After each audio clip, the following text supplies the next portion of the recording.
All right, it is 5:28 and I'm going to call the curriculum committee meeting to order today.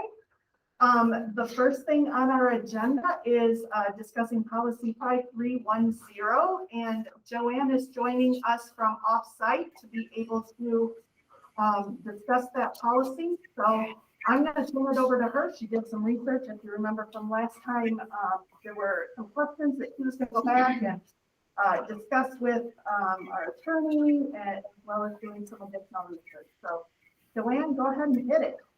You bet. I hope everybody can hear me well. Sure, give me a little snap. Good, excellent. So about a week ago, I again shared with you our current policy of 5310 health, about health, and I shared with you the possible update. Thank you. I shared with you the possible update that Neola has provided us. You had seen that quite a while back when we discussed it at a curriculum committee meeting. After our discussion, and really without seeking it, I received the communication that I provided you from the attorney group. And really, I think it all is summed up in the very final statement of the document from the attorney, which states the policy language is consistent with and mandated by federal law. Pretty important sentence there. And so I'm happy to discuss anything with you further that you like. But what I would be looking for is for this group to consider a motion to move the updated policy forward to the full board. Again, I welcome your questions and comments. I would also welcome a motion. Anyone have any questions for Joanne? No. Would anyone like to make the motion to update the policy? I'll make that motion. Update the policy of health services number 5310. I guess I'll second that motion. Okay. All in favor? Aye. Aye. The motion passed? Opposed. The motion passed. And so we'll have what is the first read, second read situation? Okay. Okay, sounds good. Thank you for your research in that, Joanne. I appreciate it. All right, the next. Yeah, thank you. Thank you as well. And I'm going to be leaving. So have a good rest of the meeting. Bye-bye. Bye, Joanne. The next thing on our agenda is an item that was discussed at the full board meeting last two nights ago, Tuesday, right? In regard to the academic standards. At that time, the board had more questions, so we brought it back here to have those questions answered. So I will turn that, there's going to be a little presentation time and then some question and answer time. So I'll turn that over to Hannah. Okay.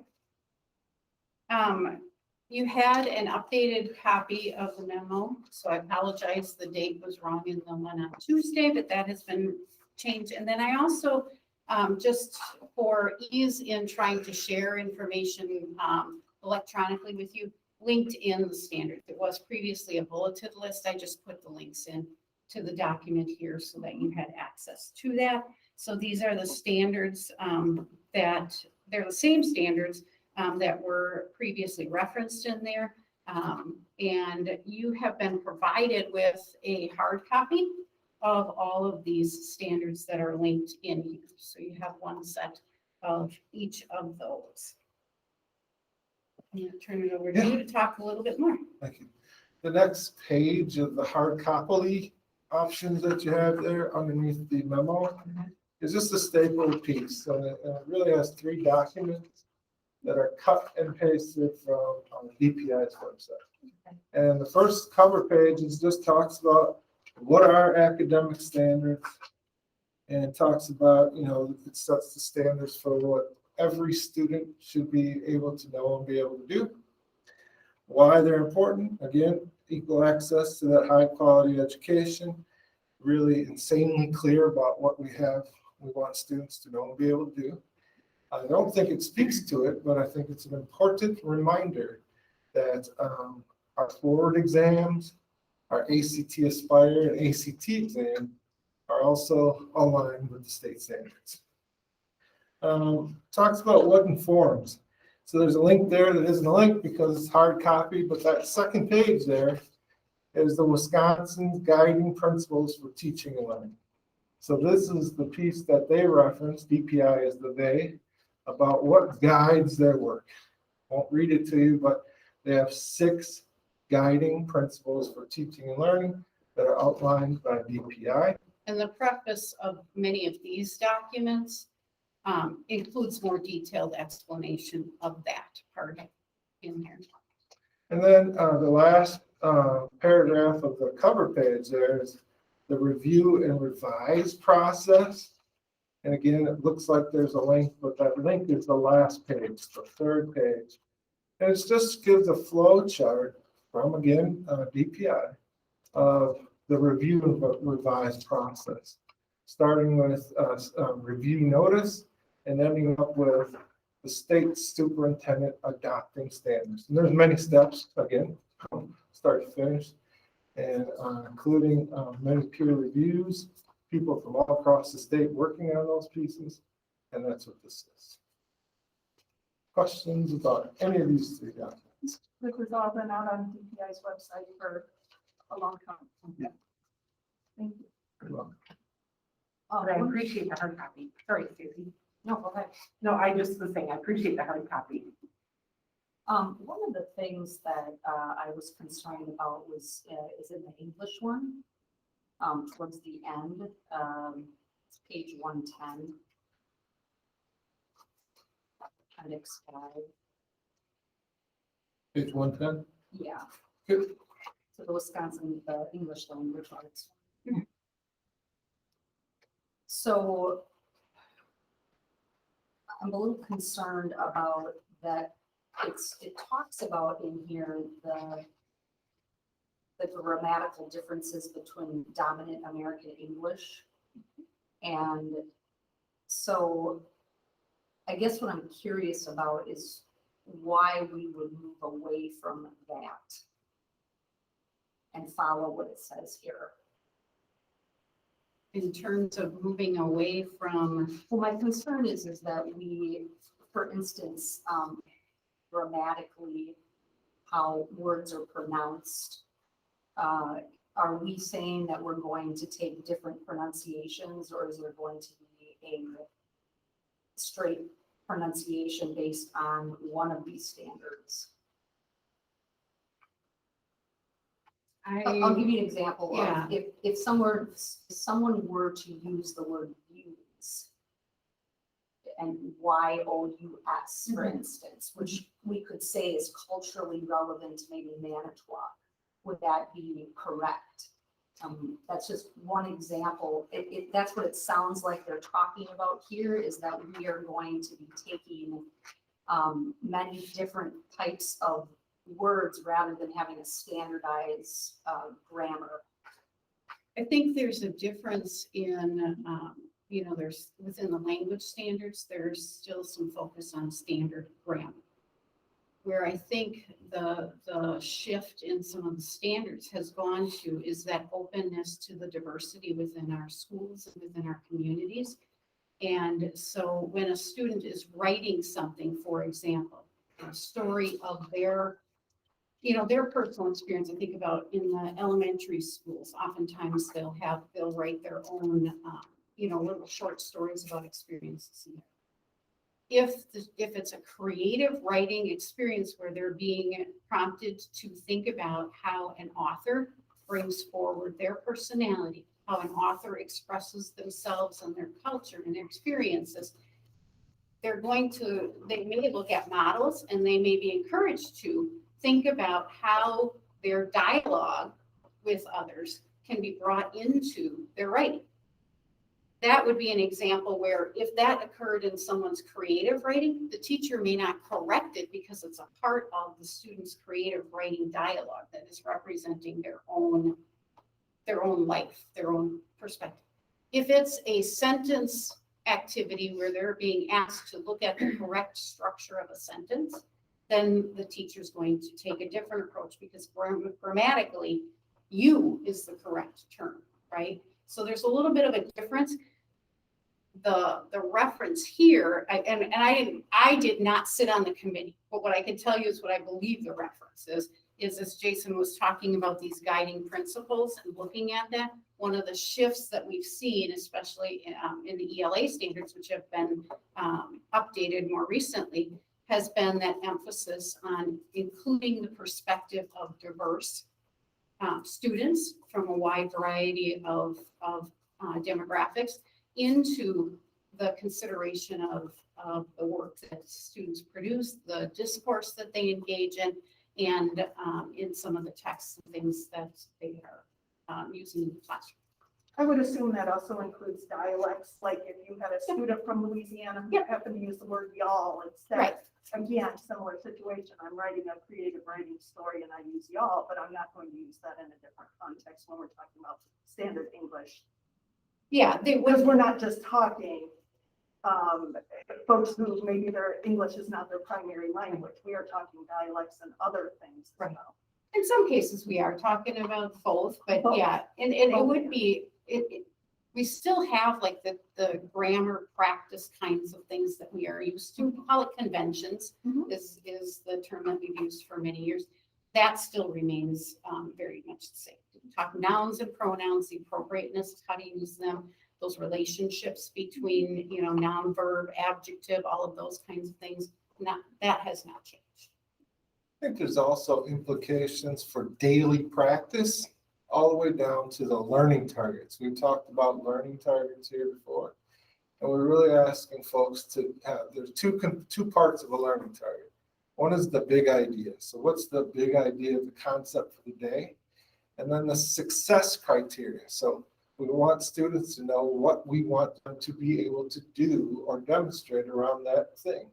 And there are cases where the focus of the day, we'd be getting feedback. And it may not be around y'all or yous.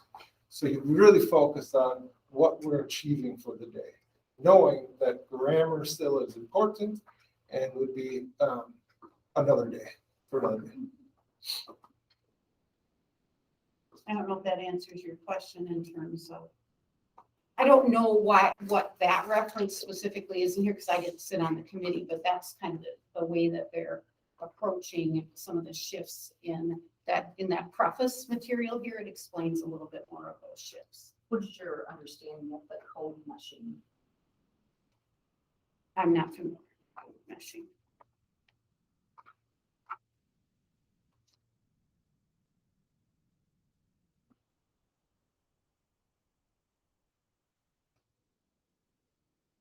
I think that's a similar piece when they're talking about exercising identity and agency within their language.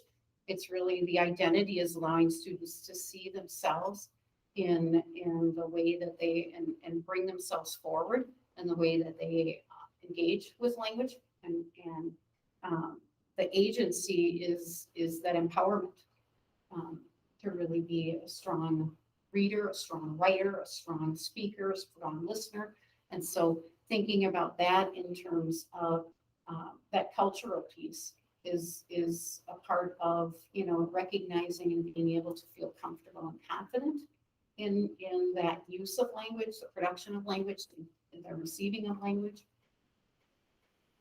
Talk about it in mathematics as well, agency and identity, and wanting our students to really see themselves as mathematicians and becoming really comfortable with sharing their ideas and their understandings, and knowing that my understanding of a concept and how I get to an answer may be different than yours, but how the pathway and the process we get to that answer is important for us to share. If the pathway was different and the answer was incorrect, do they get credit for the pathway? Yes, because we're always highlighting that mistakes are how we learn. The other question I had was, where does health fall? Like health standards as far as sex ed and things like that? I did not see that as one of the links. Yeah. I thought it would be under health science and it wasn't. It's not, and I apologize, I think that's my oversight, that we typically lump FIED and health together. And so we're preparing documents with thinking more FIED. But we do have there are separate health standards, and I can share those with you so that you have that. Will those be ones that are adopted in this as well? Yeah, and that's a great point. It should be a part of this, so I'll make sure that they get included on that, and I'll share a copy with you prior to including them. So Is that you there have them. any other, And those haven't, I should mention, those haven't been updated as recently as some of these others. the other question I had was, in science, what's the reason that we don't use the Wisconsin standards for 6 through 12? The reason for that, Stacy, is when the NGSS standards came earlier. And so when we had the NGSS standards, the secondary group latched onto them while the elementary group, they focused very heavily on those early ELA and math pieces. So they continued with the old state standards, but the secondary folks were struggling with the fact that the old state standards were an old model of teaching.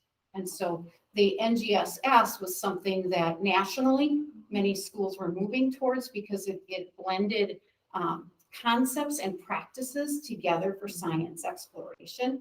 And so we had those, and then the Wisconsin came out with theirs a couple of years ago in terms of the new standards that they had, and they're aligned to the NGSS. So our team did kind of a look at them and said, we're so aligned right now and they're so aligned to that it doesn't make sense right now to go through that process. It doesn't mean though, as Jason kind of referenced, we continue to look through and identify those power standards, that we won't at some point make the recommendation to shift over.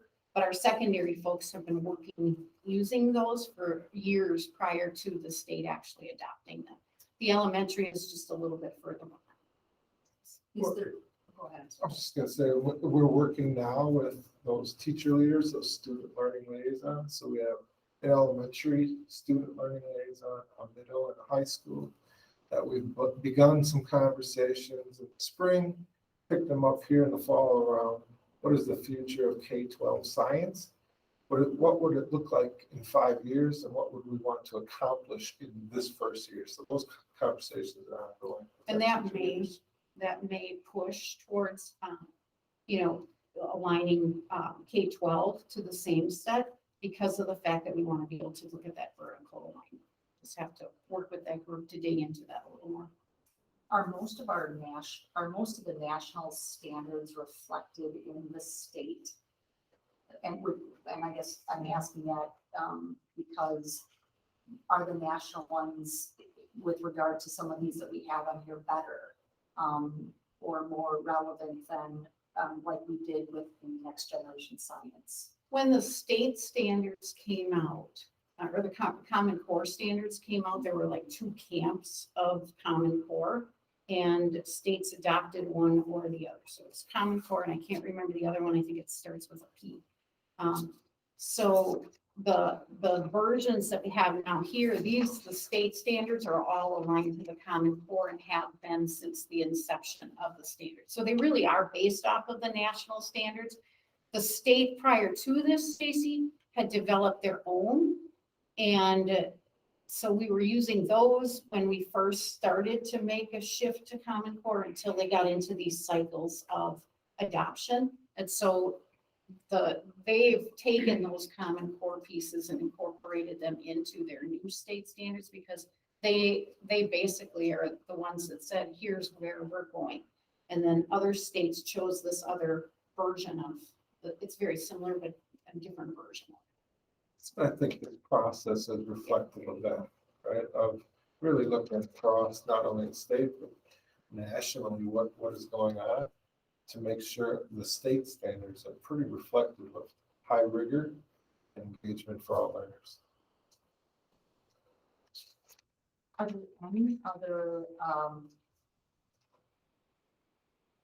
there any other areas besides the health that aren't on here that we need to adopt? No.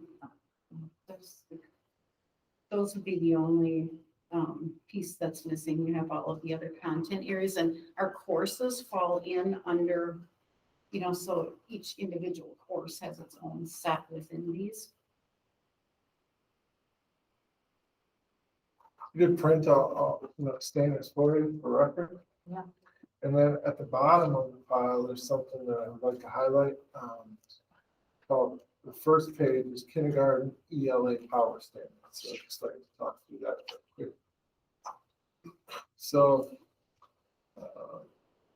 our teams, many of the teams led by Lori Williams and Jen Schultz, ELA and math, our collaborative teams really delve into what these standards look like and what they mean, knowing that we have an obligation to every student to really hit every standard, right? So power standards, and when we talk about power standards and identifying power standards, it does not mean that we're not covering all the standards. It means that these are the focus area for the year, okay? And we have groups that are in different stages of identifying the power standards, some farther than others. So this is a list of current identified power standards of groups that are pretty close to saying, yep, we got them for the year and we understand them. So this is not comprehensive. So for example, social studies has new standards. They are working now to talk about what are the identified power standards. They're not printed, right? The power thing. But this is a list. So we have ELA, let's see the power standards. These power standards are coming from here. All it is an identification of, if we were going to put the ELA standards on a billboard saying, these are the ones we're doubling down on, this would be it at kindergarten 1, 2, 3. Knowing that the other supplementary standards are still woven into our time with students. And so this is the first staple part is ELA. And I believe we have kindergarten through 8 for sure. And then we have English 9, just a different format, but the same work. So that coming from our high school group. English 10, not only have they identified a power standard, but the Lincoln crew is really asking for kind of teams to give a description of that. So they really are working through what does that mean in the classroom. And then English 11. So the first staple packet is really K through 11, English language arts power standards. Again, really doubling down on these pieces for the year. We'll see these in assessments. We'll see these in daily learning targets. We'll also see the other other standards as well. And yes, please. Jason, at what point in the year is this constructed? When are they getting, is it throughout the year previously? When is this usually completed, I guess? You said social studies is currently working on it, but their ELA. Yeah, I believe the summer going into grade alignment, Jen Schultz brought a group together to do the power standard work K through 8. Got some feedback. It's a pandemic year. Jen worked with the group this summer again to do the work. So this happens every year where they identify their power standards that are going to be Usually when we have a new set of standards come up, then we set a timeline for working through this process. And then they'll use them until we have a new set of standards come through, a new adoption. Oh, okay. Sometimes, Kathy, they might do it in between if they're going, you know what? We thought this was a power standard based upon, they look at the criteria of readiness, endurance, and leverage. And we thought it was, and we met that, and now we're realizing it really doesn't. Something else is missing. Okay. They might do a simple revision that way, but typically they don't get revised much in Okay. between these adoptions. Okay. So So this is brand new because they worked through it this summer. Okay. revised, yeah. But this will continue to be our power standards until you said there's another revision from the state. Kind of There thing. might be some tweaking based on, Sure. holy smokes, our students aren't getting this concept of there's a gap here. And And math is a perfect example because the standards for math were the revised standards came out in July or August. So again, Lori worked with a group to delve into the standards. And we have folks that will continue to work with our math folks throughout the year, having a deeper dive into understanding those standards, aligning it with the resource that we have. So we have, bridges. How does it align with the standards? And then how does it align with our assessments? So it's an ongoing, continuous learning process for all of us. So that's math. We have math K through 8 for sure. I'll make sure I'm not telling you the wrong thing. We have algebra next. We have geometry next. And then we end with algebra 2. The rest of the packet is really composed of a variety of different content areas. So past math, you'll see art. Art, again, we rely heavily on our teacher leaders to work with groups. So our teacher leaders in art worked with groups over the summer. Have a conversation, K-12, about what do the standards mean in art? Are they aligned vertically? And And I should mention the challenge and one circumstance where you might see some new power standards is with secondary level where they have different courses. Then if they create a new course, so one of the challenges right now that they're facing is trying to figure out what the standards are for those courses that they're teaching. And then they got to do the vertical alignment. And so they got to go back sometimes and do it again. So they're a little bit further behind the elementary in some of that because they're still trying to figure out, because there's quite a few standards, how do we align them with the courses and make sure then that as students progress through those elective courses, they are getting the full scope of the standards. So there's a little bit more communication that has to go on. And then if they're inspired to create a new course, they have to be thinking about, are we going to use the same standards for a course we might be replacing?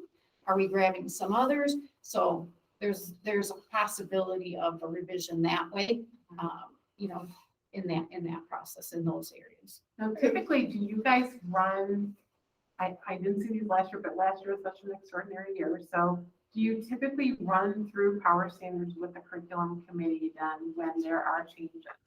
I mean, historically, do you go through this with the committee at all? Okay. Well, it's not really a curricular change because all of the power standards are actually those standards. Right, but it's what we're focusing on. So I thought maybe that would be presented just as that we understand what the focus is. So I would say I was that. just wondering. Yeah, thank you.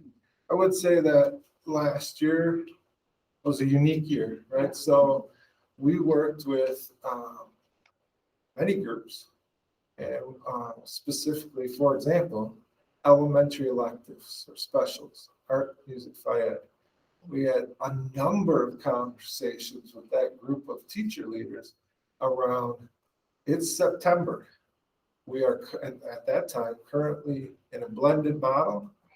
The data was trending in a way that we were worried about what the model was. So we've had many conversations about what are the standards that we will double down on no matter what the learning platform. That team made some decisions. As we get more back to normal here, the tweaking between year to year would not be substantial in our power standards. But I think that's a good point, though, Kathy, if that's something that the committee would like to know, when we have those updates, it's certainly something that we can bring forward. Here's another example of just telling stories of the things that we do, right? So FIAD standards are listed here. We have one learning liaison for FIAD K-12. He has partnered with a rep from CISA 7. They will be working in October to really do a deep dive into standards because the leader said my team needs this work and making sure that the standards are aligned K-12. And that work will go on throughout the year. So this will probably be more tweaked next year. And the last one, I'm not going to read them, but again, coming from middle school business education, family and consumer education, and technology education. Again, worked with our learning liaison over the summer. Just doing a deep dive into standards. She takes that work and brings it to the team. And the team does the deep dive and understanding. So it's an ongoing process. I think we're finding that the more we talk about the standards, the better the understanding from our teachers become. And that drives the understanding of the resource, understanding of bridges, in turn drives assessment work, and our students will be benefactors of that. Any other questions regarding the standards? Thank you for that in-depth information. I think this is just a place to be able to clarify one more time that are we as a district in any way teaching or using power standards to teach anything that might be considered controversial right now? I guess I don't know. What I would say is that, I mean, these documents are the documents that we use. And so if it's controversial, I mean, many of these have been in place for quite some time. The math has been newly updated, the ELA. It's hard to say what is the controversial piece. Like, I don't know what the topic would be. Right, we hear about CRT all the time. Right. It's not It's in not here. in here. So it's hard to find something that's not there. That was part of the point I'm trying to make, Meredith, Yeah. is it's about just addressing that, and I guess I was trying to go without saying that, but like, Well, for yeah, example, yeah. CRT, are we teaching it? It's just another opportunity to make it clear that that is in no part in any of the things that we are trying to teach our kids right And now. this has been accessible on our website as well as DPI's website for years. Right. So, But the average person is not going to go to those Correct. sites, but they That's might fine. actually choose to listen to our meeting. So I thought it was a way to be able to clarify that. Again, not that those haven't been mentioned before. I think so. Any other questions? I think what we need to do is to move this back to the full board so that we can hopefully approve that. Right now, my understanding is we are out of compliance, so we need to consider that action, be able to vote on that on the 28th. Full board. When is this actually considered due for action, like typically? It should be presented by the board. The board should make an adoption at the first board meeting of the school term. Okay. And so that would have been, last Tuesdays. That would have been the first meeting of the term. Okay. And if we'd like to bring it to the curriculum committee like we are tonight in future, we can back that timeline up a little early. Do in August. do it on the August. I think that makes a lot of sense. If there are any questions in the future, and then it's kind of like Sure. following that like agenda protocol that Colin was speaking to on Tuesday, that makes sense to me. And Pam and Jason, just so that everybody knows, they map out pretty much the whole year and, this needs to be approved or discussed at this point, so let's talk about it at this. So they have kind of that mapped out for the whole year, so certainly it can just go on that document for August and cycle Absolutely. around. We'll alleviate questions next year. So. Sure. I think Mark gave you a copy of the health standards. So Yep. Thank you, Mark, and I will make sure that the link to that document is. Okay, and could you give us those two for the social studies area when they do come through? Power state? Yeah, when they're ready. Absolutely. I would appreciate it. Thank you. Okay. So if we'd like to move this back to the board, we would need a motion to move that forward.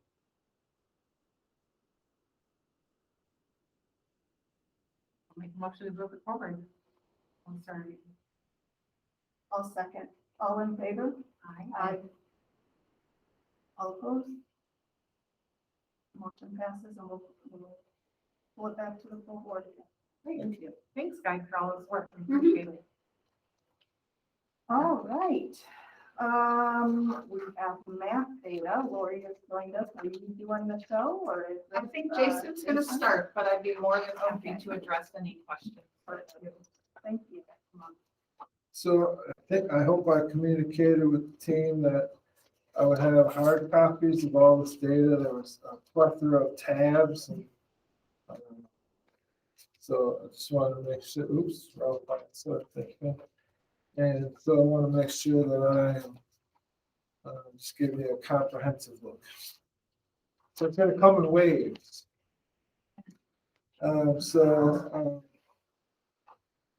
Generally, what the wave will be is Wilson, Washington, forward data for 7th and 8th grade students. And then when we have it, and I'll explain what that means, the ACT data for that cohort. If that makes sense, right? Okay, yeah. So the first pieces that Pam is handing out now is 15, 16 8th graders from Washington and Wilson, their data, forward data. And then the smaller size, that group became juniors and took the ACT in 2018-19. Does that make sense? Yep. Good. I'm just gonna, as we talked at the last committee, there was a request for more data, so we have data, yes, we do, right? So if this is not the right data or you want something different, be happy to bring it back month after month, but this is a starting point. I'll look at some math data. So I'm not going to read it to you. I'm just going to tell you like what these charts mean. Okay. So I'm going to look at 15, 16, grade 8, Washington forward, right here. So on the left-hand kind of column there, we obviously remove the name of students, names of students. We have gender, we have race, ethnicity. Test score, right, is out of 890. So this is just math forward. The forward says they decide that it's, the advanced proficient, so that column is there. Test percentile rank. And then this really came up from that discussion around compacted math. So that last column there is enrolled in compacted math. It says enrolled in 8th grade algebra. That just means the second year of compacted math. So yes or no, or yes or blank. DEP is we write some plans for students that are really identified as needing some acceleration. So for the first person there, male, DEP, yes. Okay. So again, not going to go through every data set, but you can see here a snapshot of the number of students advanced, proficient, all the way down through page 4 of basic, no test, for example. On the right-hand side there is we pulled out the students that were in compacted. So a snapshot of what those students, okay? So again, it's the same data except for it's divided by strand now. So I'm going to go over this right-hand chart right here. Okay. Same 15, 16, grade 8 Washington. Okay. So gender, same things there, same thing. Overall, same thing. Percentile, same thing. The thing that's different now is those are the 5 strands of mathematics that the forward test the students on. So functions. So I'll just go along that first row. The male student, white 796, advanced 99. Was advanced in functions, advanced in stats and probability, advanced in expressions and equations, advanced in number system, advanced in geometry. And you can see, we didn't make color for everyone, but I believe the tabs are. You can see by A's and P's and B's, B's are basic, where the students that were in compacted fell. The next chart, the next staple is the same but for Wilson. Hey, Jason? Please. On Washington's, there is a person kind of like lower down on that chart where they've been advanced in some of the areas. What is BB? Below basic, so that's the lowest. Okay, Thank interesting. So they're advanced in a couple areas and below. Huh, okay. Okay, Mhm. so again, I'm not gonna go like student by student or, Right, but you have Wilson next. okay. Okay, so again, same year, 15, 16, grade 8, Wilson, same, all students kind of on the left there. The students that were compacted on the right, you can kind of quickly look at the amount of A's, P's are proficient, of course, and B's are basic there. Flip it over. I'm not attempting to rush, but I will just like to turn your attention to the next one, this 11 by 17 or the side papers. This are these students, as many of them as those students remained in our system through grade 11 now, right? So that these 15, 16, 8th graders became 18, 19 ACTers, Okay. okay? So the top is just some filter criteria. Again, remove the name, grade level should all be 11, I hope, right? Gender, might be a few, I doubt it. Gender, we know, right? ELP is language proficiency. So we're really, it's on a scale of 1 to 7. 1s, 2s, 3s, 4s, most 6s receive services through EL. 7s don't need language support. Disability code, SWOD is student without disability. Right, so that mostly Lincoln, I'm guessing some McKinley. The test type is ACT, subject is math, and there's a legend or key on the right there. So ACT tells us that advanced is 28 to 36. You'll see there on the right. Proficient is 22 to 27. Basic is 17 to 21. Below is 0 to 16. And that last column there is telling us enrolled in that compacted, right? 8th grade compacted, algebra, whatever you want to call it. Yes, yes, yes. Blank obviously is no. So you can quickly, just by looking up and down the columns there, see that we have a lot of yeses on page 1, right? Those are those students that were in 8th grade compacted or 8th grade algebra. You flip the paper, got a lot of yeses, right? And third page, there's still some yeses. Remember, this is Washington and Wilson coming together, right, at Lincoln or McKinley. So it's those two schools coming together. We still have yeses in some yeses in basic. I don't think we have yeses in below. Okay, sorry. Where are we at, Pam? We have 1 yes at the 16, right? So it's just a quick representation or demonstration of where kind of students from that compact class, all students, but also the compact. Yeah, that's very interesting.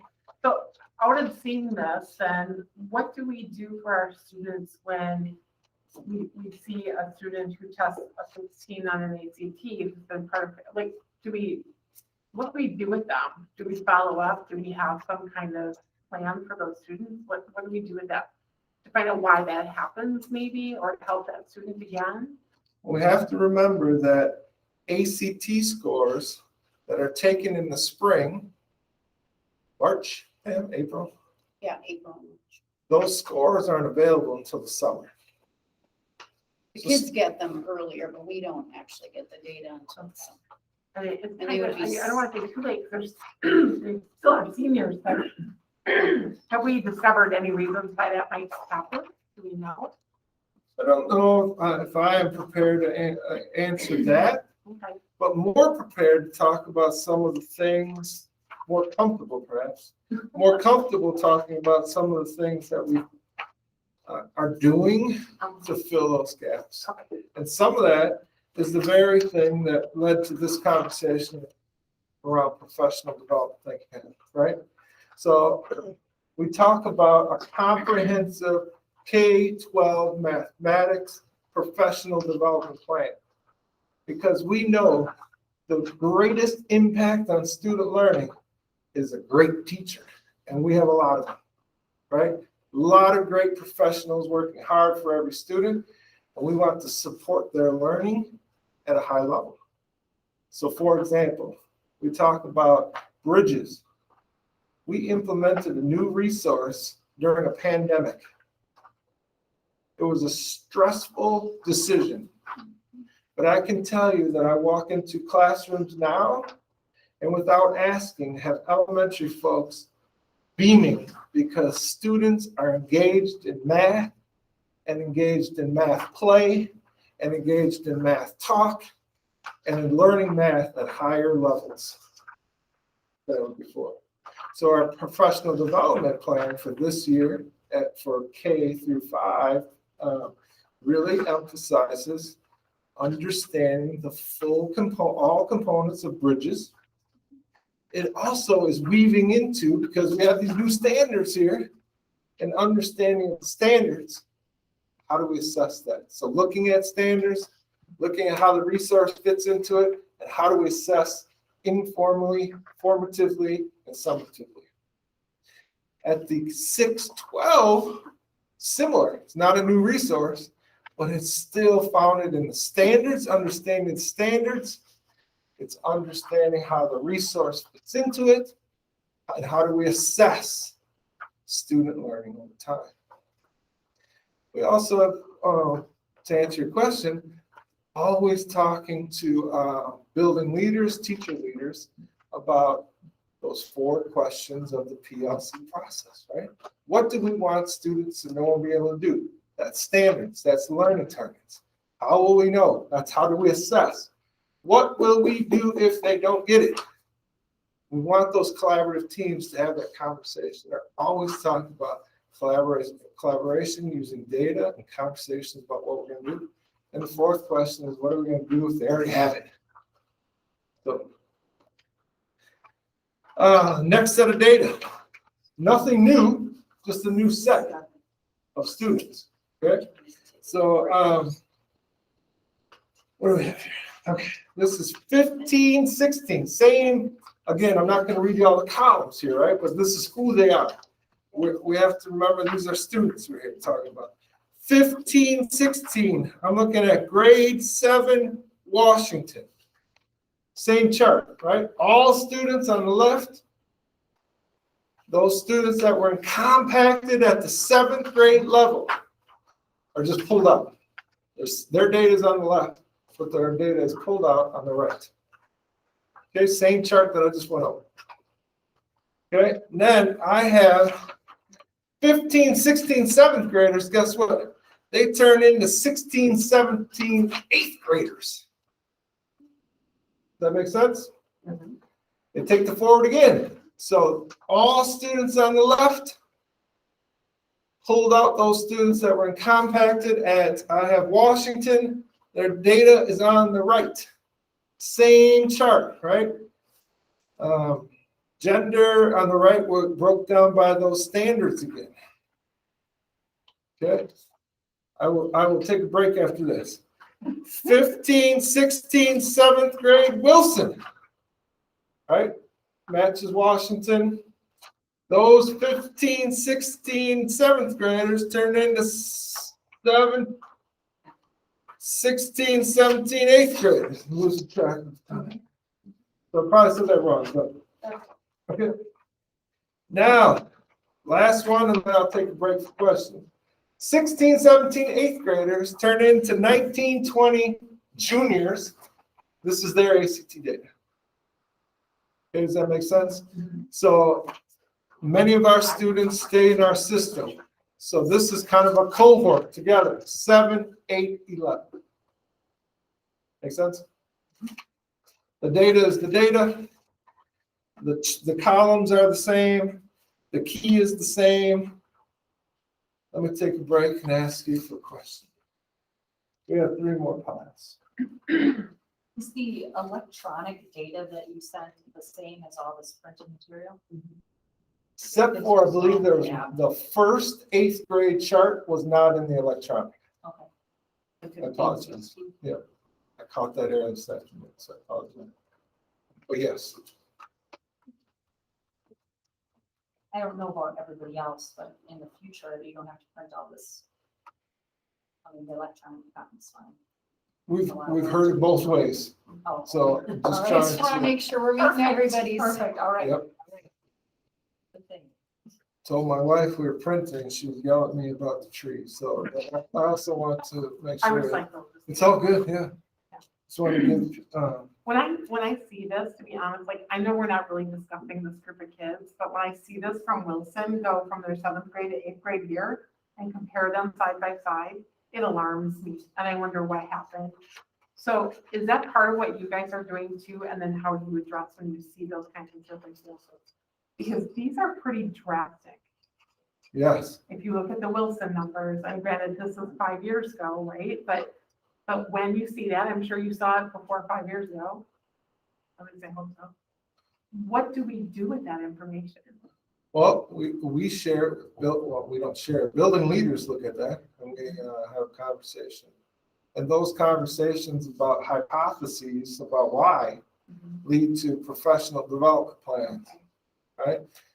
Obviously involving the teachers, right? Yeah, we would have to. But there's that cycle that this data comes out later than we really like, right? Because coming out in the summer, that group is gone, but we're seeing trends though. Yes, but right? if So, you're seeing a trend, right? right, so the trends lead to a what hypothesis, right, about why that leads to discussions about what do collaborative teams need to be doing differently and better? And how do we support that and love them up? What do tier 1 instruction, what is the great practices at every classroom that would have positive impacts on this data? And then how do we support the growth and development around that? At what point will we see more current data for our current students? Yep, right. Yeah, well, I guess. Well, I just didn't know if that was something in the future or if it was something you have, so.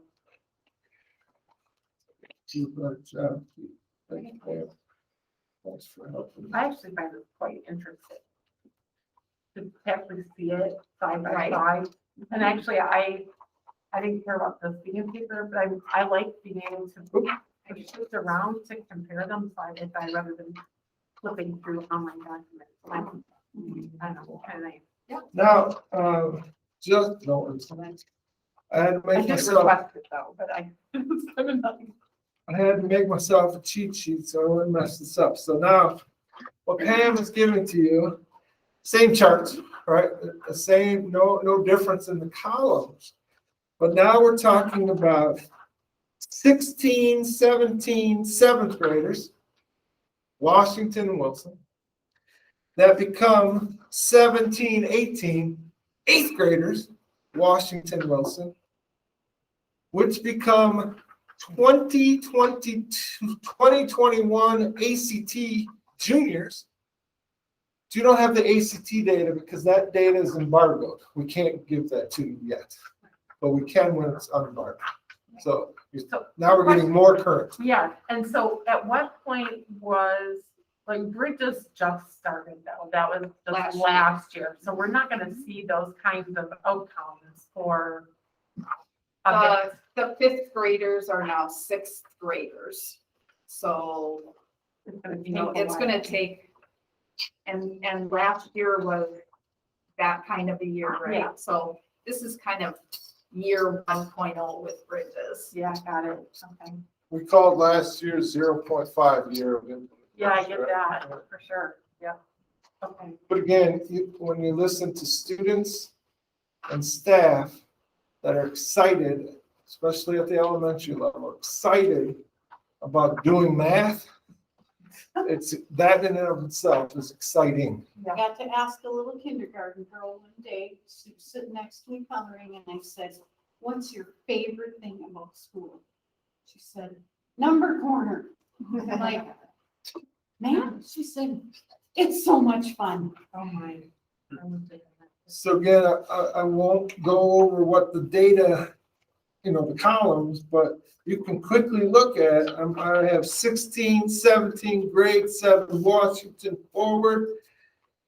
On the right-hand side, I'm seeing that 7th grade compacted. I'm seeing, starting with a lot of advanced. I see it transforming into a lot of proficiencies. I'm seeing basic at the bottom there, right? So you can quickly get a snapshot of where those compacted students are falling and the number of them. If you look at 17, 18, grade 8 Washington, a lot of advanced at the top, middle is proficiency. Now earlier than the 7th grade, you're seeing some basics there pop up at the bottom. And by strand, some advanced, right? So it's kind of interesting to look real quick. 16, 17, grade 7, Wilson. That, just by looking at it, there's 3 rows of all advanced, and it gets quickly into proficiency versus Washington, smaller number, but you're looking at a lot more advanced at the top, right? And a lot of proficiencies in that compacted group and a few basics. And again, this is a cohort, right? Predominantly 16, 17 turned into 17, 18, 8th graders. It kind of looks the same, right? A lot of advanced at the top, small number, a lot of proficiencies, see some basics popping up there, but a lot of proficiencies. And that's not how we dissect data, but a quick snapshot will show you that. You look at the next page at Wilson, there's a lot of basic at the bottom there. Put that 8th grade Wilson over, you're seeing basics in all of the 5 strands. Right here, I'm looking at 17, 18, grade 8 Wilson. Flip that over, that compacted group. I'm not counting, but just visually, you see some basics. And that's a group that has been identified for compacting, which is, again, 3 years of mathematics in 2 years. So, as Kathy mentioned, you think about why, right? Good. Only got 3 more spots. Thank you, Pam, for helping me. All right, so should we do the right one?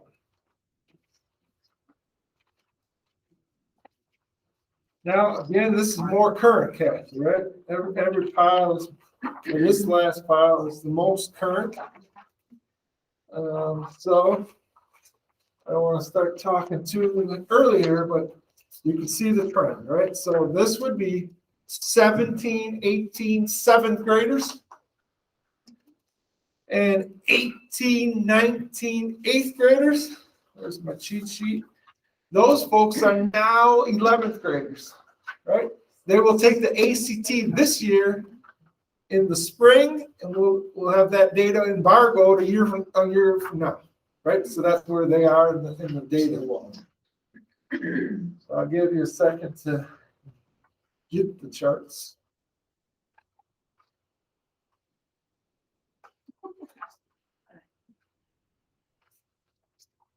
Is there correlation between the forward exam and the ACT? Align the standings. That's going to be up my. Yep. So if they're advanced or proficient, they should more than likely be advanced and proficient on the ACT.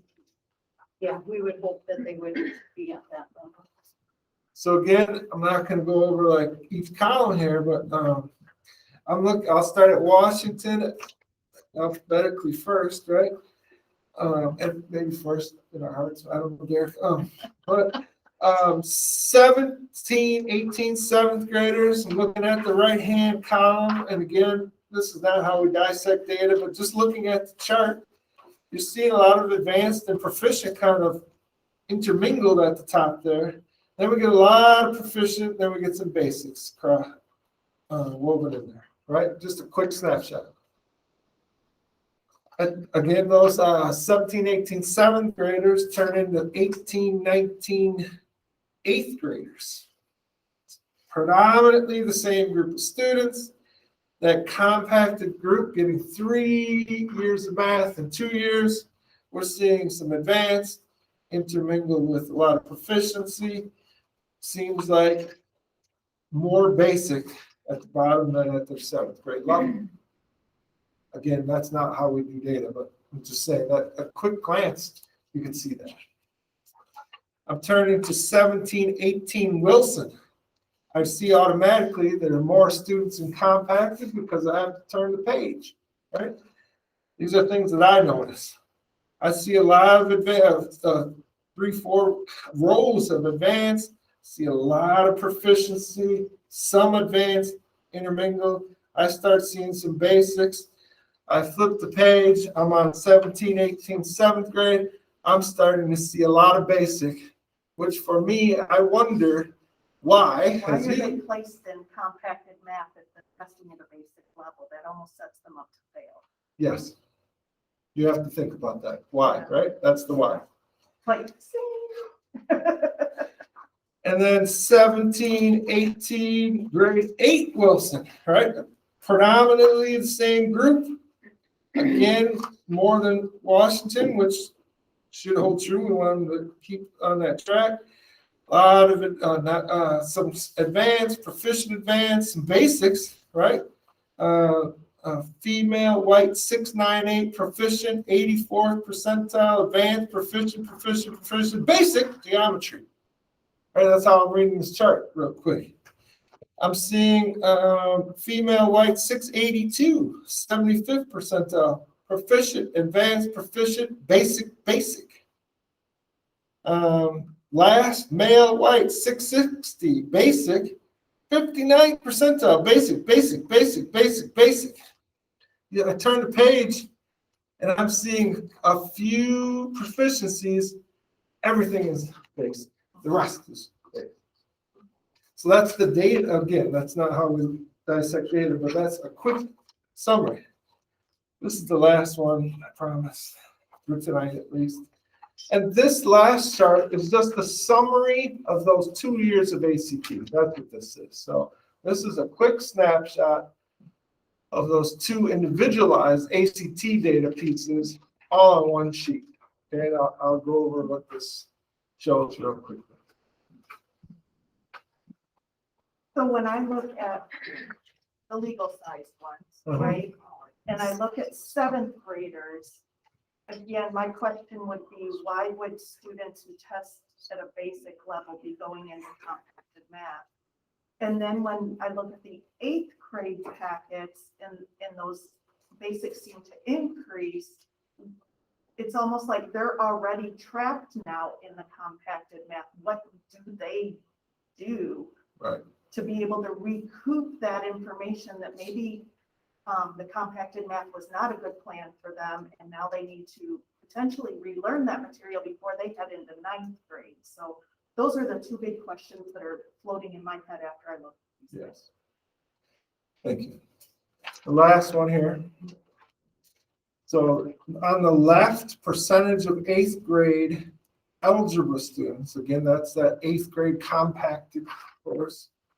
Who later scored at each proficiency level on 11th grade ACT. It's the same data, but in a summary chart here. So 18, 19, that was the first group, right?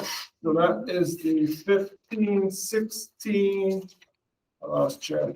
Thank you, Pam. Oh, it's on the chart. Thank you. 15, 16, 8th grades, right? So those, N is 69, so total of 69 students.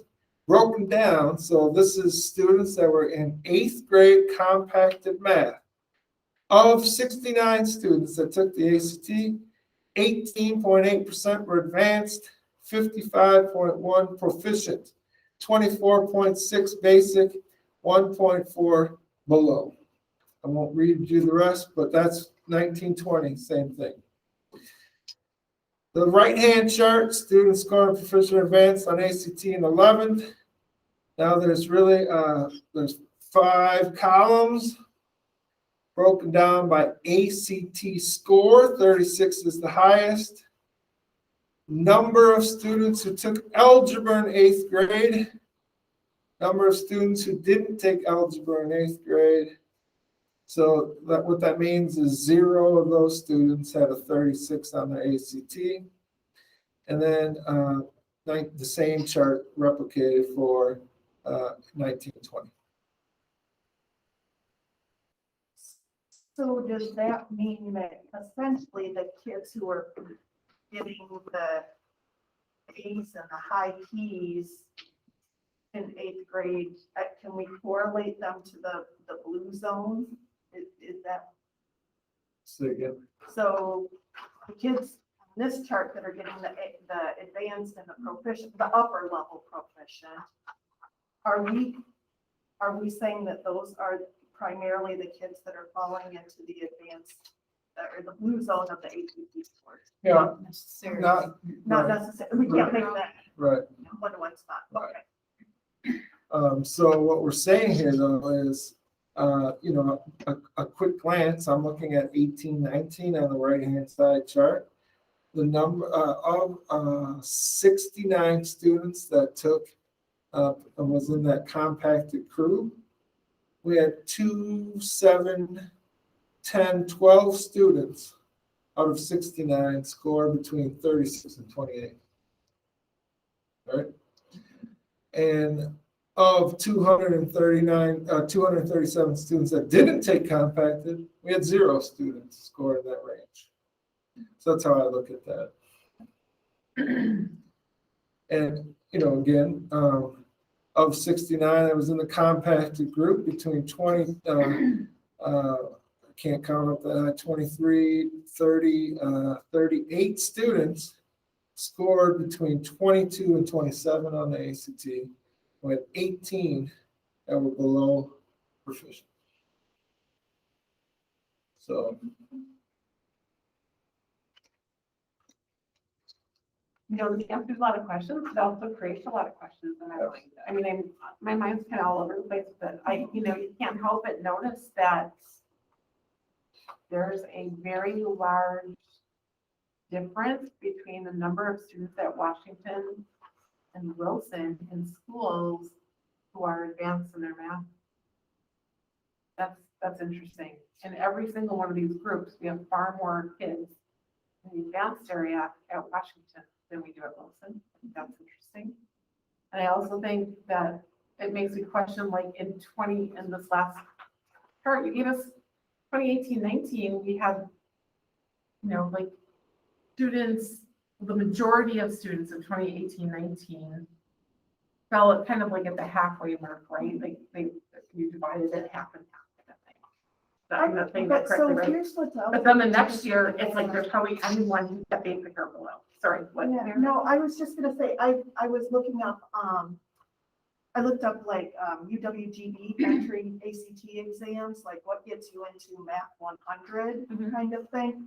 And UWGB, it's in the middle of that proficiency zone. To just hack that in half, it's interesting. Like if you're college bound, you need a 23 to get into UWGB at Math 100 level. Now they have DevEd, so you could go with a lower score, Yeah. but you'd have to take developmental education before you even got to the 100 level, right? Yeah. UW Oshkosh is 24. So when we look at the green zone here and we kind of cut that in half, because I was doing that math as we were talking, and Lori, you'll be proud to know that my math matched. Well, actually, that makes me feel like, okay, so I did it right. You Like, did it right. because I was transferring a lot of data. But, to me, that proficiency zone, if we're talking college-bound kids who want to place at Math 100, really it's in the middle of that proficiency zone. So there's some discussion around that too. Just interesting. I think that's the good and the bad of data, right? You get a picture, but it creates a lot of questions, which is good. This is what we need to do, is look at data and think about our whys and react accordingly. And there could be a myriad of reasons too. I guess it's the investigation, like looking into why Doesn't mean that there could be a great class, an exceptional class in math. There could be, who knows what, it could be weather related for all I know. So, Well, what I mean? It could be a lot of different things. one of the issues that we've brought to this team in the past, that keeps cropping up in my head is that criteria, right? If I'm a seventh grader, what is that criteria? And they have these forward scores as part of that criteria, right? Yes. So that may be, part of that conversation that we were having prior about those forward scores. I mean, we can see that on paper where that basic, it potentially is playing into that ACT success in the future. Yeah. So, But is our forward exam, forward exam is only part of that equation for students who are entering into compact math, correct? Or is it the only factor that we use this year? Well, I'm gonna put another asterisk, right? We're coming out of pandemic, right? But for this year to be eligible for compacted from 6, where it isn't, into 7th, right? We looked at forward exam data, and there's 5 categories of forward, right? Right here, the stats and probability, expressions, number system, ratios, proportion, and geometry. We did not look at geometry or probability and stats because back to that conversation about what are we going to focus in on during the pandemic. Okay, didn't think it was fair to look at those. Okay. So that means there was 3 categories. Okay. And we looked for proficiency in one and advanced in the other 2. So that first gate, right, or window. The second was the Karen Rogers kind of passion or interest inventory, and looked at a 2.67 or above in combined with that forward score. So years past, that was different. We used STAR assessments, multiple use of forward, and teacher recommendation at one point, and the Aaron Rodgers. I call it the Carl Rogers to be funny, but so that's what I'm trying to catch myself. So, for a great many years, we're going to have to say asterisk, right? So, And how do we make parents aware of what that criteria was? Did we do that in advance, or did we wait until, say some kids weren't put into compacted math and then had issues? Like, how are we handling that on a communication level with families? we ask our building leaders to help us communicate that. And then as parents inquire about why or why not, we ask them to talk to the principal about the why and the whatnot. Kathy, on the parent end of things, having a 7th grader last year, he was asked a variety of questions. He got the interest survey, right? So I don't know if he had performed well enough on the forward to get that interest survey at that point, but that's where that came from. He had no interest in compacting that, so we didn't discuss that any further, Sure. but that's how we learned of all of that. Yeah. So do our parents get the information from their child's forward exam? Do they see those 5 areas and what they're proficient in and not? Yes. They get a report, it comes in summertime. Yeah, So they do that's see it. right. And then do they also get the information from the Karen survey? Carl Rogers. Yes. Again, just a reminder, this year we only gave that interest inventory for the group of students that had those proficiency in advanced. Okay. But yes, they get the results. Okay, so parents see that too. So would it not be prudent for us as a district to, in advance or like before the end of the school year, the previous year, say at the end of 6th grade or 7th grade, what am I saying? End of 6th grade. I'm Can we guessing. send out that equation and saying, these are the students who will, will be accepted in this program if you have any issues, discuss with them. You know what I mean? That kind of thing, like, so that parents understand instead of like calling saying, well, how come? But if we put it out there and can maybe even send it with some of the materials, maybe it goes with a little blurb that is if you take your board exam plus the survey, Karen Rogers survey, then you could, they can see it for themselves and what the equation is. It's not a personal thing then, it's just very factual. Yeah, the challenge with, we likely are not able to provide that information to the parents prior to the end of the school year because we don't get the data prior to we won't get 6th grade forward scores until summer. But they'll get it though, right? Or do No. they not? Oh, they don't get it They until come the to our school year. schools and our schools distribute it. to- Okay, So because we I get thought it- maybe they received it in the summer. No, Sorry. this year, Okay. August. We just got it like a week or two. Yeah, Gotcha. it was Okay, August that's before we got the everything. data. Okay. And I would also say that communication is something that I think we could all and always do things differently and better. Mhm. And I would also say that again, asterisk for last year, we were working on so many things, and this was one thing. Right. And so Lori, Jason, Corey, Lance talked about criteria, talked about where it would fit in the schedule, sent that for feedback from our teacher group and got it back. So still remaining true to our collaboration core value, but it's one of many things that were transpiring last year as well. Any other questions on that, or are we ready to move on to this student parent survey?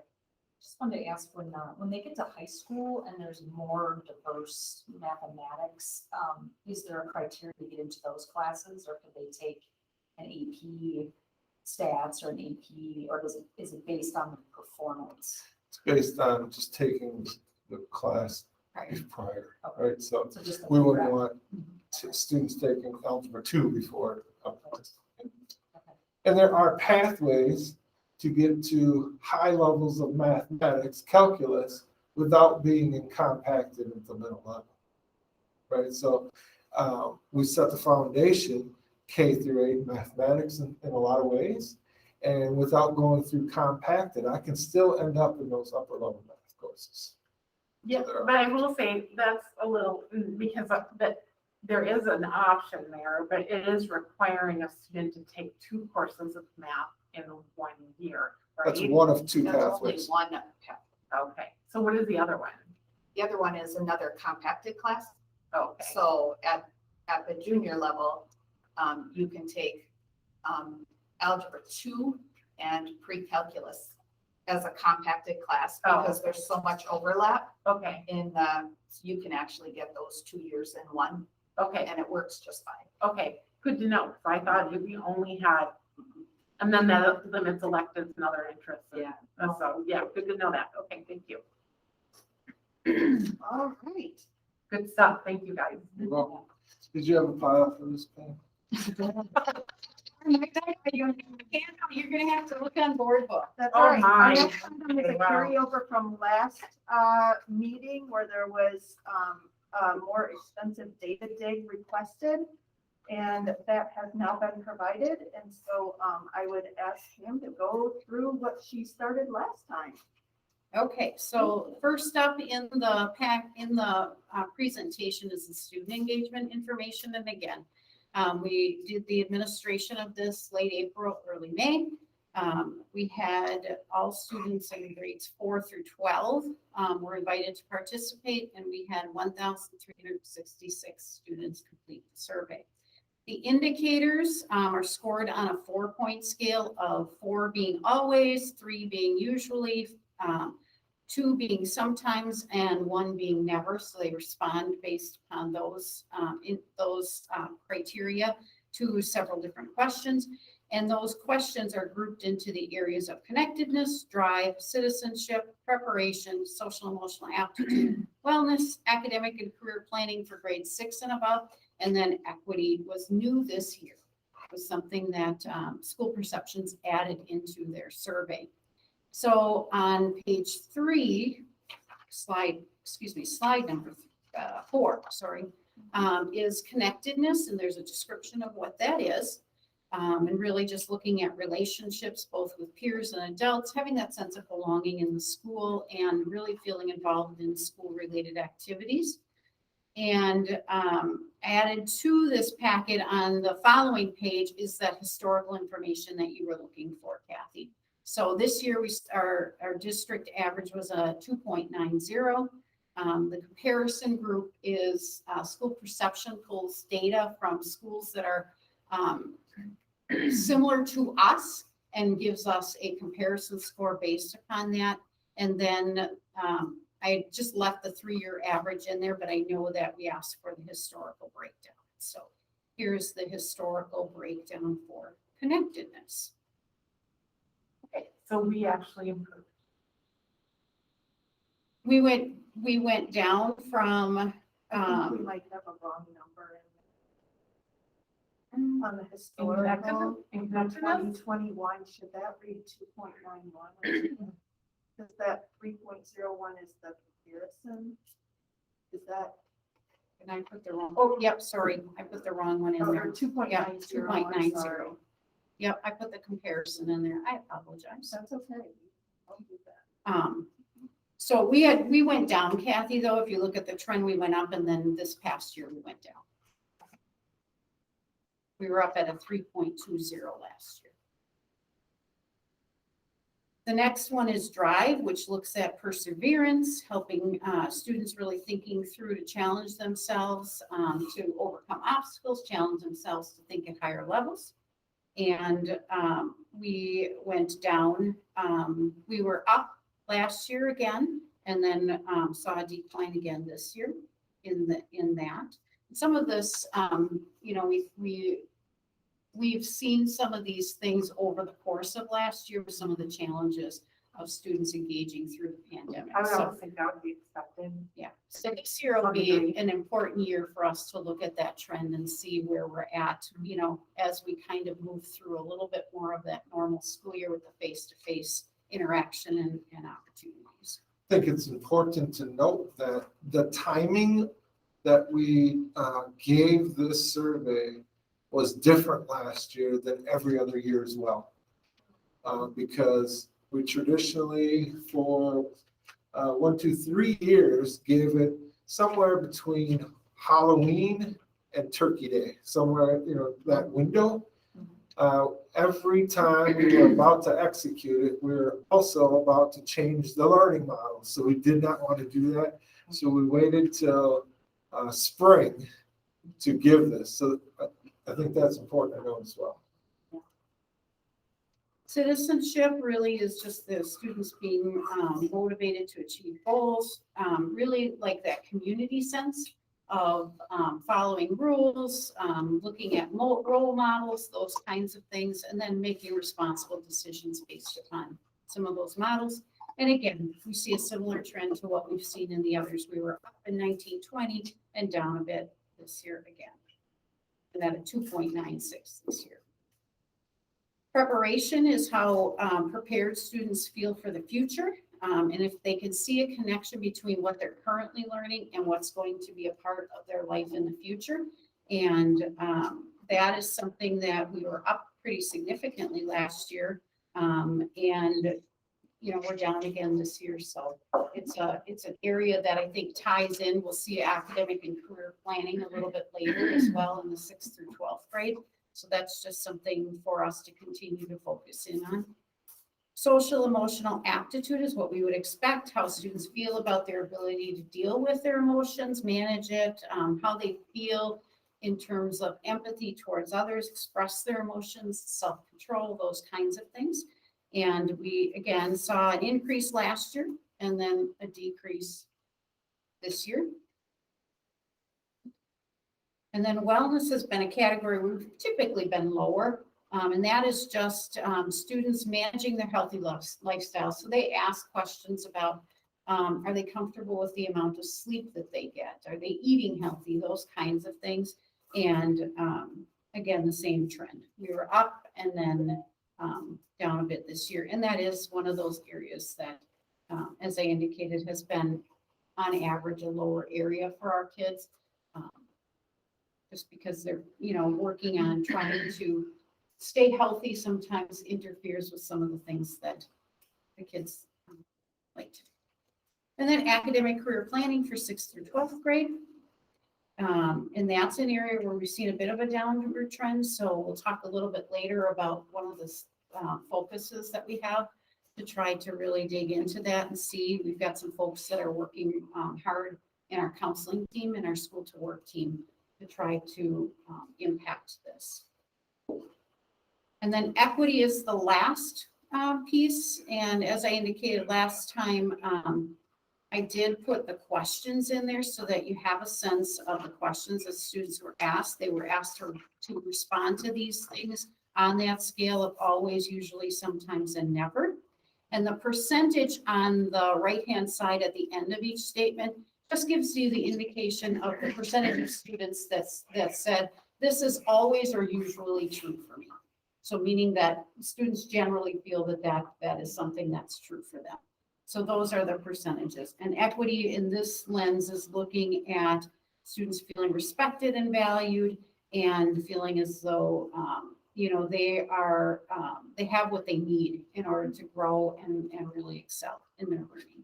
What's interesting is equity is the only area in which we're greater than the comparison number. And it's the first year, so it'd be nice to capture that data year after year. I find that interesting too. What was the impetus behind putting the equity questions in for school perceptions? Like, I'm wondering too, is that partially in response to our disproportionality and part of our plan? Like, why was that added? Just I think school perceptions and looking at the shifts at the state level and some of that focus in the, like we talked about with the standards, that focus in really emphasizing that piece, added that into their survey. And for us, in order for us to give the comparison, we have to give the survey that school perceptions provides, or we don't get the comparison piece of it. So we just use the same survey that we've always used with the addition of those questions. It is likely that they weren't aware of our disproportionality. Right. Just to Yeah. answer your question. Yeah. School yeah, perception. and especially if they're offering it to everyone. Right. But I was just wondering, like, it would be interesting for the state too to see that we are not, our students are not viewing the perception of equity as being off compared to all of those around them, which I find that kind of hopeful and good news. That we Exactly. don't have students who are feeling very differently than that. So And I think our goal would be to maintain that and increase it. We yes, always want to get absolutely. closer to that 4, right, which would be the ideal. But it is a good sign. Well, in all areas. Yeah, exactly. Not just that. And then the last part of the packet there is the next part is the parent engagement surveys. Again, same time frame, late April to mid-May. Parents received an email invitation that asked them to take the survey, and each one was a unique code. So what was sent to them was unique to their family. And we had 890 families respond, which was a pretty good amount comparatively. We'd always like to have more, given the size of our enrollment. But certainly a good representation. How many families do we have in our district? I know we have about 5,000 students, but do we have family numbers? Generally, the number I use is 3,700. Families? When we use an infinite campus send, and I don't send a duplicate, like kind of goes in there, it's like 3,700. Oh, wow, that's more than I thought it would be. Okay. Just should have mentioned it earlier, but if slide 2 talks about total student responses Yeah. being 1,366, that's significantly less than prior years. And we believe so because given all the changes in the learning model, we followed the same procedure as the parent, and students only received an email. Prior years, we'd print a card and say, Stacy, here's your card, your unique code, Meredith. So we'll have some conversations this year about whether we go fully electronic with the email or go back to the cards, because that's significantly lower. Why can't they do these surveys in school during the like wind time type periods so that we get a greater We weren't Right, it was all on. in person. at Right. that No, time. not last year, but I mean, Yeah. just, I'm thinking, moving forward. Previous- Obviously, the parent one, you can't help it. Previous years, we have done that, especially Oh, at the okay. elementary level. Yeah. And I think middle and high school use the homeroom Okay. time to really encourage students to take it. Yeah, that would make sense to them, that why it would be so different. Yeah. It's another aspect, right? Right. I feel like I'm doing like a wand from a fireworks. Yes. For the parents indicators are scored on a 5-point scale, which is strongly agree, disagree, and strongly disagree. And then there's I think it's no response kind of thing. And so they score their indicators on culture of educational excellence, effective teaching, safe and healthy school climate, leadership, sense of community. And again, for the parents, equity was added this year. So I did it right on this one. Culture of educational excellence just really is how our parents are feeling about our academic expectations, both the rigor and the relevance. And you could see that we were at a 3.72 this year, which was a little bit lower than where we've been over the last couple of years. The nice thing is we finally have our 3-year trend here, so you get to see a little bit more of the pattern. And so it's down, obviously, so it's something for us to work on, but it is nice to have a little bit of more data to be able to see that picture. When we look at effective teaching, that is really how they feel about the instruction their students are receiving, some of the individualized attention, homework, how collaborative they feel the teachers are with them as parents, and that score, again, we're seeing a downward trend in that. Safe and healthy school climate is, how do they feel about the climate of the school in terms of how their students are treated within the school building, that balance, it's school life balance versus work life balance for their children, how they feel about the diversity within the school, the facilities, just feeling like when they come into the school that it is really a good place for their children to be. And we see that's a higher score for us. It's down, but it's a higher score. We're at a 4.13 for this year.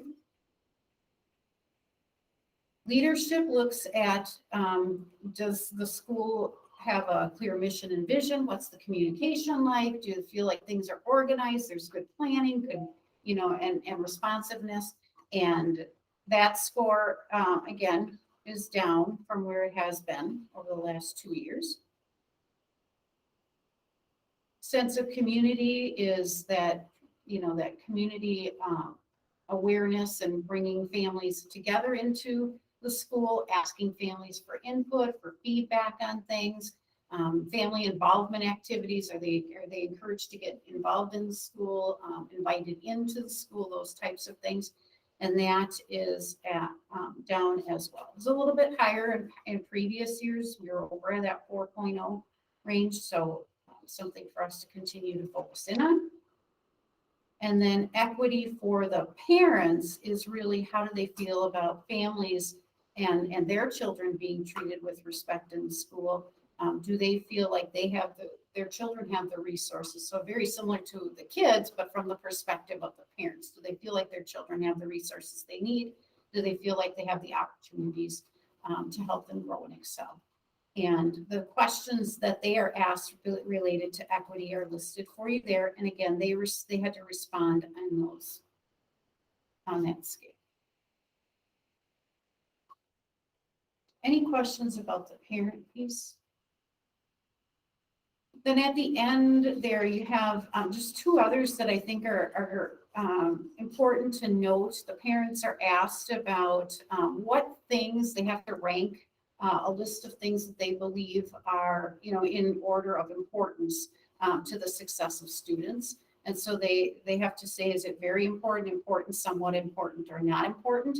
And then we get a list of those all prioritized from top to the highest ranked as very important, down to those that parents ranked as less important.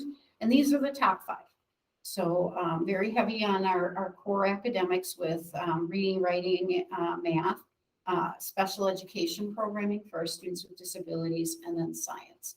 So definitely an interest for our families appears to be that we have a strong core academic program for their children, and that they believe that we need to have a strong program for our children with disabilities. Lori and I are working diligently to get math moved up on that chart. Absolutely. It was hard. It was really hard to shoot, right? The next thing is on the flip side, I felt it was good for you to see because these are the top 5. They also do a rating that allows us to see how we're doing on those. So if this is what the parents say is important, here's where we're at currently, and that's on a 4-point scale. So it's a scale of great, good, fair, or poor. And so you'll see, Lori, math is our top score at a 2.94, but you can see we're kind of running in the middle on that. So we have some work to do to continue to build that programming up for our students and make sure that our core is really solid for students, and to make sure that our programming for students with disabilities is really helping to meet the needs of their students so that they have some success, both currently and I think as we think about the future as well. Can you remind me, is the parent survey also translated into various languages so that all parents can participate? Yeah, we have it isn't electronically translated, so our interpreter team does a fantastic job of reaching out to families, and School Perceptions provides us with Hmong and Spanish interpretations. And then our interpreters get those to the families, and then we get those back and share them with School Perceptions to be included. Yeah, they didn't have the capability at this point to do it, to send out a Spanish or Hmong version of it electronically, but they have provided us with that, and we have had families use that, so it's been a nice thing to see. So Jason and I wanted to provide a little opportunity for you to see what our office is doing to follow up. There's a lot of different factors that play into the survey, and certainly if you have questions that relate to what others might be doing on this, we're happy to kind of work to get that. But these are the specific things that we're kind of working through.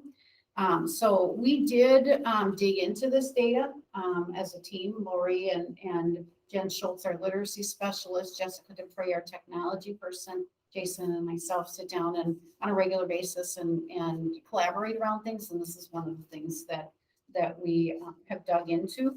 We've shared it with our district and building leaders so that they have the ability to look at both the district-wide data and then their own school data.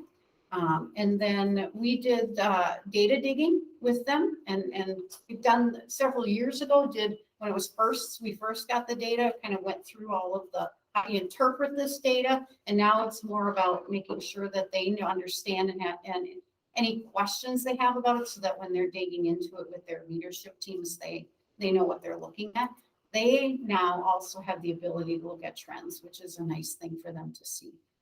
And so then they work with their leadership teams in their building. They can take that data and share that data from a school lens with student groups. Some of them have some student leadership teams, student council kinds of things, and then certainly all of their staff, and then parent groups as well. So they have the opportunity to share how they're doing on those things. The other piece that much more specific to actions is we included a parent engagement component to the action plans, and really are pushing our leaders to think every month about what are you doing to engage your parents in not only the building action goals, but also just generally getting your parents involved in the school community. So we're asking them to provide us with some action steps themselves, for the month, and then how are they measuring the success of those different things that they're doing. So really looking forward to seeing how that evolves over the course of the year and the impact it can have on trying to move some of the data forward. We have certainly having Derek here is a nice opportunity to talk about the core and how we're supporting core academic programming, because we have both our internal coaches that we've brought on board, but also many different external coaches that we've talked about previously, from our CSER representatives to some of the Math Learning Center folks that are coming in to help us out.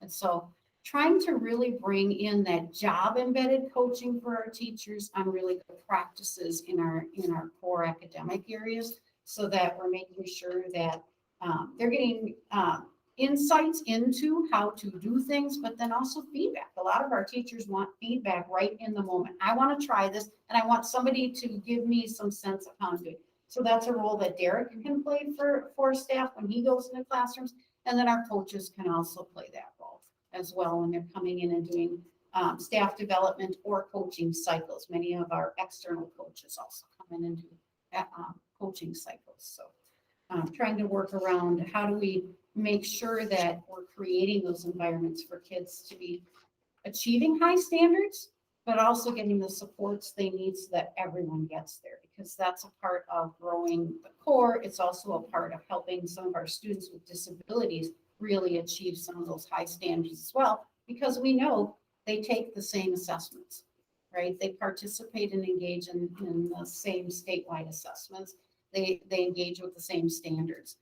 For the most part, we have a small population of students that have some alternate standards that are aligned to this, but at a level that's a little bit different because of their really significant needs. But it's a very small percentage, 1% of our school population. So, we try to make sure that those opportunities are also there. And then I referenced the academic and career planning. We have a leadership team. Again, that is our school counseling team and members of our school counseling team and members of our school to work office, working together to think about how do we make that academic and career planning process much more important and bring it to the forefront. We do it, right? And we've engaged in it, but sometimes it feels like it's an add-on to the academics. So we stick it in where it fits and it kind of just sits there. So they're talking about how do we help teachers understand it more so they can infuse some of those opportunities into the classroom, but then also how do we make it a part of really making sure that as students grow from even elementary through to secondary, middle and high school, that we're engaging with them on what their plans are, giving them those experiences they need to see, is that really what I want to do? Helping them to understand the coursework that they'll need to take to get to that. Some of the different types of opportunities that they want to engage in the community to be prepared. And then hopefully by the time they leave us, really feeling as though they've had enough experiences that they feel like the plan that they're going to engage on next is a good one for them. So, and if they're, planning to go into post-secondary education, we've set them up for success with that. If they're planning to go into the workforce, we've set them up for that. And for some of our students, it's community. They're at that level where they're going to engage more in just a community-based kind of experience and getting them ready for that. So talking about how to do that, also talking about how we can get better at communicating with families about that and really letting parents know, here's where your child is at in some of these things that they've been doing and keeping them in the loop. Because our counselors do a really good job of sharing those plans with families and engaging with students, but wanting to try to make it broad-based because they're a small but mighty team, but they're a small team. And so we want to get it to be that more people are talking to students about their plan. So those are the big things that we've kind of tied into this year in terms of the data and where we went with it when we looked at what we see in addition to some of the things that we've already done. Do we know of the school's perceptions? Are they able to share with you what districts are higher in these categories? Are you able to even find out? No, because that's a shame, because I'm thinking it would be great to be able to engage with them and say, we'd love to know what you're doing so that we can improve the perception of what's happening in our schools too. So, but we can't, Right. is what you're saying. Yeah. Okay. So we look at the disappointing, but I understand. comparison. We look at the comparison, just to get a sense of outside of ourselves, how are we doing? but we dig in a lot more into our own data and our trends to see where we're at, because that's the actionable pieces that we have. But that, yeah, you know, it's always like, but it doesn't mean we stop us from looking at, you know, how do we, like for academic and career planning, our teams, our counseling teams are engaging in the statewide conferences. Oh, sure. And looking for opportunities. They, the Lincoln team just brought forth a new course description model that they felt like, hey, this would be a little bit more engaging for kids, better, more understandable for families. And so they brought that this year as part of some of this collaboration with others across the state. Yeah. So we can borrow and steal some great ideas that way. Our CISA reps are great for that too, Kathy, because they are out in a lot of different school districts. And so they'll help us to see, you know, hey, have you thought about this and where we might grow? Yeah. Any other questions in regard to the survey data? Just gonna ask, is there any data of, where they break it down male, female on the surveys? Do they look at? I don't think they do male, female. I think they do it by the different ethnic groups for us, but I'm trying to think about. Or age group? They do it by grade level. They do. Yeah, they do it by grade level. Maybe you would send us that data. at the Yeah. level. Yeah. I'm just curious if they had any other parameters that they did. Just trying to picture it. I can picture but I shared that with you. If it wasn't on there, then no, because you had the data that they provide us, but Anything else in regard to that? Thank you for breaking it down for us and talking about it again. Okay, so just as a reminder, we have a learning walk, which means we're gonna be, meeting and greeting some folks at whatever the indicated school is on October 6th. Do we have a scheduled school yet? No, I think today, not yet. I think today was just to confirm. Okay, So, if these dates work for the team, and we usually do a start time around 9, typically 8:58 a.m. But if these dates work, then we would do the next step in schedule. sounds good. Just want to confirm that. Yes, good question. Have a look. 15th is a Friday. I'm 8th pretty is sure a- I can commit to all three of them. The March 2nd is kind of iffy for me, but I would get to you Okay, far in advance of that. I think it'll be okay to figure it out. good. Stacy, it looks like they're all Wednesdays. Okay. It's fine. 9 to 10:15. Yes. So if this works, then what we've traditionally done is visit one elementary, one middle, and one high school. And so it'd be McKinley or Lincoln. We will work on getting it scheduled. Perfect. All right. That concludes our agenda. Would entertain a motion to adjourn. Make the motion to adjourn. Second. All in favor? Aye. All right, we are adjourned. Thanks for all that information, guys. I think it was very helpful. You're welcome. I know it's a lot of work for you, so. Do you have a dolly if you need help, Karen? Good. Do we need help carrying it? Maybe, but if I can't carry this, I'm in trouble. I've got more problems than just, you know, carrying the paper. You only want Washington Park.